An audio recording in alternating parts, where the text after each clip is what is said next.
waxaa muddooyinkii ugu dambeeyay ciidanka xoogga dalka Soomaaliyeed howlgalo qorsheysan ay ka wadeen deegaana ka tirsan gobolka Shabeellaha Dhexe ujeedka howlgalada oo ahaa ciribtirka maleeshiyaadka argixisada al-shabaab ee ku dhuumaaleysanaya deegaana ka tirsan gobolkaasi ayaa waxaa hogaaminayay taliyaha ciidanka xoogga dalka Soomaaliyeed General Odawaye Yuusuf Raage iyadoo ay howlgalada sameynayeen ciidanka xoogga dalka iyo kuwa daraawiishta maamulka Hirshabelle howlgalada oo bilowday 26 bisha May ayaa ciidanku waxay ka sameeyeen deegaano ay ka mid ahaayeen Warciise, Wardagax, Gaaleef, Jileble, Galla Bashiir iyo deegaano kale oo ka tirsan gobolkaasi Shabeellaha Dhexe howlgalada oo taxanaha ayaa waxay kala dhaceen 26 bisha May 27 bisha May 28 bisha May 29 May iyo 30 May waxay ciidanka xoogga dalka Soomaaliyeed howlgalo qorsheysan ka fuliyeen deegaanka lagu magacaabo Galla Bashiir halkaasi ay ku dileen in ka badan 50 maleeshiyaad ka tirsan argixisada al-shabaab iyo sidoo kale 3 Juun oo ahaa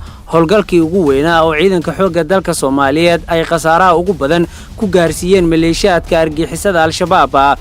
kaasi oo ka dhacay deegaanka lagu magacaabo Jileble ee gobolkaasi Shabeellaha Dhexe waxaana maleeshiyaadka argixisada al-shabaab looga dilay 107 maleeshiyaad iyo horjoogayaal isugu jira iyadoo dhaawaca inta uu ka badnaa waxaana looga furtay hub iyo saanad kale oo ciidan ah intaasi kadib ciidanka xoogga dalka Soomaaliyeed waxay sii wateen howlgalada ay ku baacsanayaan maleeshiyaadka argixisada al-shabaab